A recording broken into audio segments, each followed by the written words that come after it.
mu'jizati adh-dhahirah al-bahirah wa 'adhamuha wa adwahuma Qur'anul 'azim.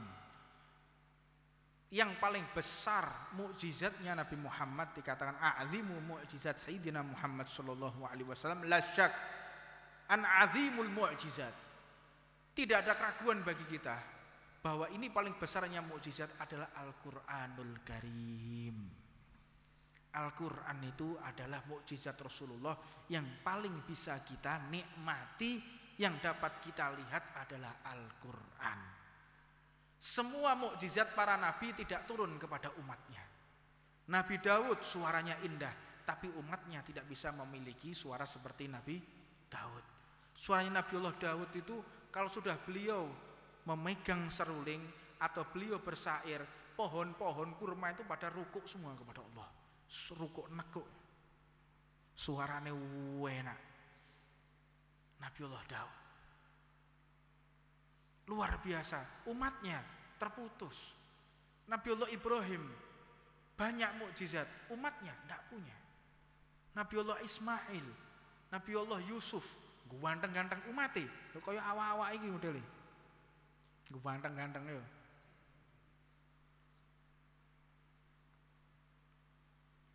Tidak bisa. Mukjizat itu tidak bisa diturunkan kecuali Rasulullah yang bisa menurunkan mukjizat, yaitu Al-Qur'anul Karim. Ini mukjizat yang bisa kita miliki. Nabi memiliki mukjizat, mukjizat dapat kita pegang dan bisa kita amalkan adalah Al-Qur'anul Karim. Makanya mulai malam hari ini lihat lagi Quran kita. Lihat lagi. Itu huruf-huruf lek panjenengan maos surat Al-Baqarah, surat An-Nisa, surat Yusuf, bayangkan ini adalah gerakan mulut yang pernah bergerak seperti gerakan Rasulullah, seperti gerakan para sahabat, seperti suara yang dikeluarkan Rasulullah, seperti suara yang dikeluarkan oleh para walinya Allah. Al-Quran Al-Karim. Makanya lek panjenengan tidak bisa membaca Al-Quran, segera belajar. Ada yang tidak bisa baca Al-Quran cepetan. Ojo lek gak iso baca Quran sementing iso basa Mandarin. Mbokane mbok-mbokan nopo? Anake ra iso baca Al-Quran. Anak saya memang tidak bisa belajar, tidak bisa baca Al-Quran, Beb, tapi bahasa Mandarinnya. Pikir malaikat nak itu kuburan di bahasa Mandarin lah ya apa? Jangan bangga kalau kita punya anak yang mereka pandai dalam dunia tapi tidak pernah hadir majelis ta'lim, faliyadu billah min dzalik. Makanya panjenengan semua yang hadir di majelis ta'lim ini membuat orang tua kalian bangga di dunia sampai nanti di akhirat. Bahkan menjadi kafaratud dzunub, dosa-dosa orang tua kita, bahkan dosa-dosa kakek-kakek kita dulu yang beragama Islam, ketika kita hadir di majelis ta'lim, dosa mereka semua dimaafkan oleh Allah Subhanahu wa taala. Pernah satu cerita sebagai penutup. Satu aulia Sadatina Sufiyah, orang sufi yang dihijabnya dibuka oleh Allah. Beliau berkemah di satu gurun kayak lapangan, sohro, kayak satu lapangan gitu. Beliau kemah, ketika kemah tidak sengaja bawahnya itu ternyata kuburan. Beliau tidur di atas kuburan. Ketika beliau tidur di atas kuburan, beliau bermimpi kesakitan. Kesakitan, diazab oleh Allah dan ditanya, apa yang kau lakukan? Aku berbuat maksiat kepada Allah sehingga malaikat mengazabku. Maka tidak lama kemudian beliau pun bergegas untuk memindah kemahnya, pindah di tempat yang lain.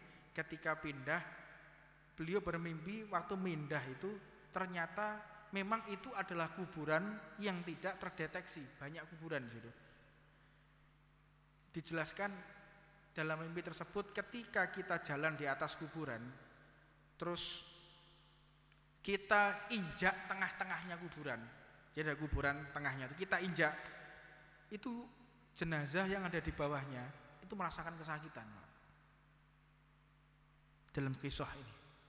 Jadi kalau kita ziarah ke karo orang tua kita, ojo grubak enciki kabeh wetenge wong nek ngono. Itu mereka merasakan, makanya dikasih jalan agar kita tidak menginjak daripada tempat perut. Anggap polisi tidur ngono ya modelnya. Nah, itu merasakan orang yang di alam kubur. Nah, akhirnya beliau memindahkan, banyak hikmah di situ, tidak bisa saya jelaskan secara luas.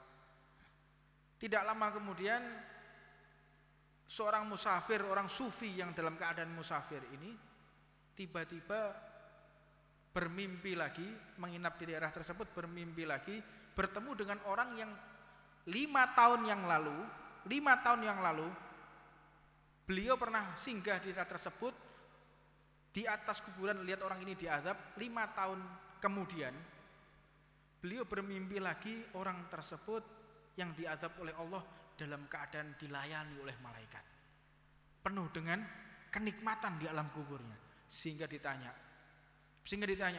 wahai Bapak, 5 tahun yang lalu aku melihatmu diazab oleh Allah, disiksa.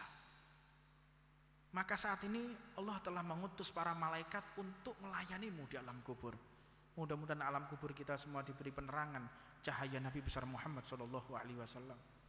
Dilayani seperti orang yang benar-benar mendapatkan kenikmatan, segala makanan tersedia seperti raja. Akhirnya beliau pun menjelaskan, 5 tahun yang lalu ketika aku meninggal, aku memiliki seorang anak yang anak tersebut masih ada di dalam kandungan ibunya. Ketika anakku lahir, aku sudah meninggal, karena ketika aku meninggal tadi anakku pada usia 5 bulan. Satu riwayat mengatakan 6 bulan, saya lupa berapa jumlah bulan ketika beliau itu meninggal. Katakanlah 6 bulan. Pada usia kandungan istriku 6 bulan saya meninggal. Maka di usia 5 tahun ini anakku mulai belajar membaca surat Al-Fatihah dan diawali dengan Bismillahirrahmanirrahim. Anakku belajar Bismillahirrahmanirrahim, azab kuburku diangkat oleh Allah, diganti dengan nikmat seperti di surganya Allah Subhanahu wa taala. Ini orang yang hanya punya anak, tidak ikut didik, tidak ikut membiayai, memiliki putra belajar membaca bismillah, orang tuanya mendapatkan syafaat. Apalagi kita yang hadir di majelis taklim membaca sholawat dari rumah ke tempat ini, tentu harus dengan biaya, tentu dengan tenaga. Sing goncek gak usah melok-melok iki. Iki sing duwe sing ngetokno duit bensin iki mau. Iku tambah mulai urunan kok iki ya. Ojo medit-medit tapi. Nek di sepeda motor tolong ojo medit-medit ya. Yang minjam harap isi bensin, tulis ngono wae. Iki wong kebacut model-model ngene. Sing nyilek luwih kebacut meneh. Wis nyilek gak melok bayar pajak ya. Nyilek bensin pun mulai entek. Ono sing model-model koyo ngono. Ya ojo sileki sing koyo ngono, ojo sileki ra apa-apa model-model koyo ngono iku. Walhasil kita semua yang hadir di tempat ini membuat bahagia kedua orang tua kita.